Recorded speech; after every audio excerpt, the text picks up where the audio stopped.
Your online course can be flashy and fun, but if it doesn't have structural integrity, your client's progress, not to mention your revenue, will collapse. No pressure or anything. Let's talk about how to structure an online course.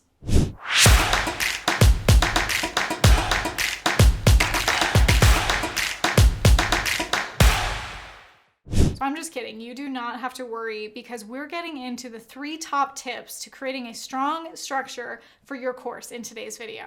Next, there are 3 questions to ask yourself before assembling your course to make sure that the structure is sound. We're going to get to those in a moment. And while we're here, let's make sure that your course is set up for more than just flash in the pan success. At the end of this video, I'll give you 2 tips to ensure that your course is sustainable and repeatable time and time again.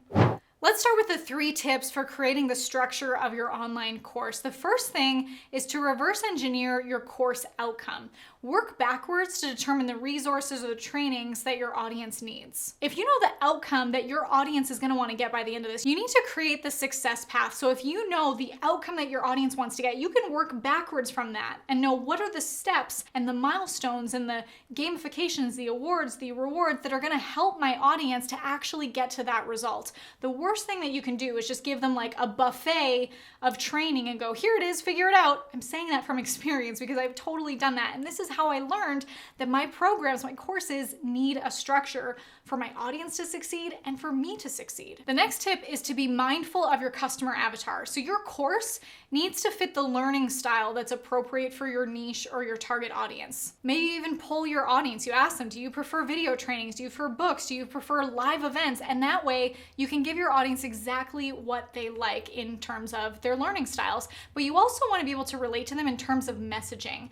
You want to be able to give your audience the result that they're looking for based on where they're at in their life too. So I know that for me, I made the mistake of feeling like I had to educate people right from beginner to advanced, when really I should have just been working with my advanced audience because that way I could get them the best results. Let me put that into perspective for you. I work with entrepreneurs and help them build 6, 7, and 8-figure businesses. I can get entrepreneurs the fastest result if they have an established business. That's not to say I can't get a result for someone that's still in their 9-to-5 and trying to grow and leave it and build a business from there.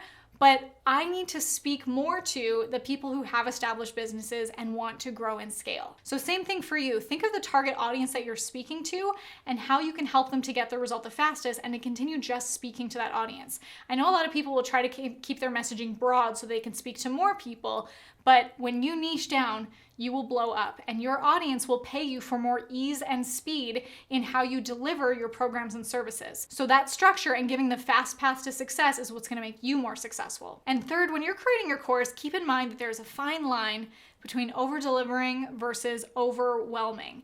You might think, I got to give them all this information, but keep it simple, give them the fastest path to their results, and don't throw all this information at your audience thinking they need it. Give them the fastest path, and you can always add more content or give a different program without overwhelming or confusing your audience. Now I'm going to ask you 3 questions that are going to help you in structuring your course. This is something that you can ask yourself no matter what kind of course you're creating.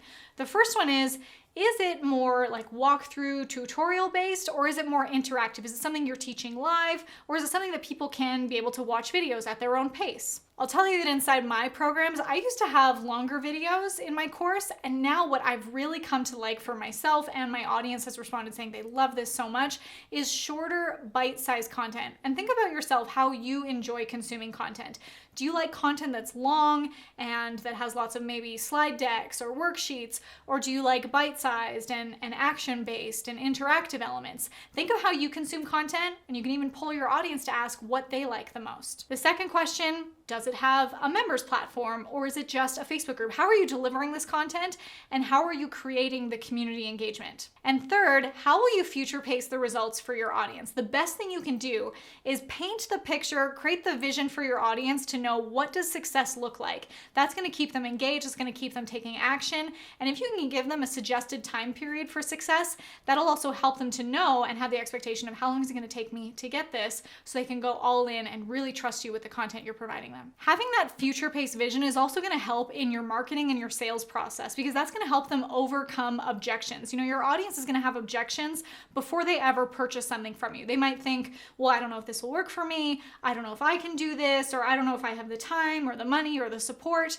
So your stories and being able to future pace that vision for them can help them lower the resistance and allow them to make that purchasing decision. It's also going to help with engagement because your members are encouraged to maintain at a given pace and take action and get the results.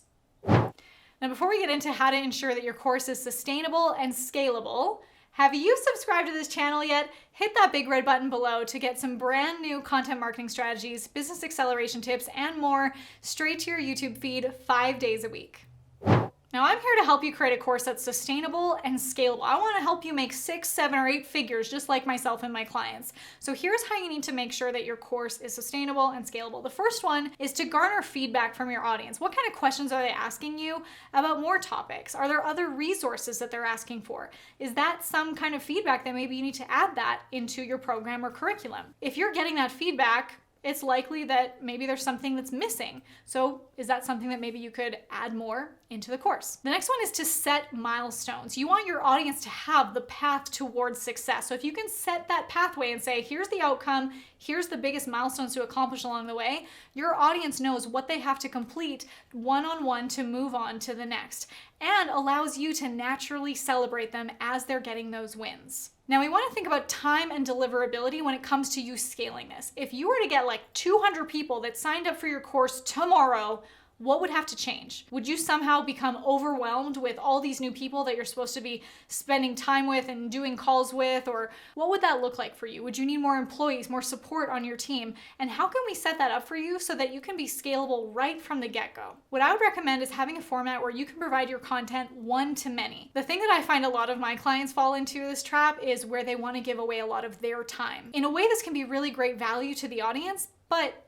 does it also enable them or make them codependent on them? I have one client that he sells a lot of his time one-on-one, and his audience comes to rely on them to be their marketing brain. Whereas he could put these frameworks into a course and give them group coaching calls and maybe give them the ability to submit work for critiques and reviews, and that way he can send back videos or be able to do group coaching inside the program, which also allows more people to learn from what other people are implementing, which there's a ton of benefit to.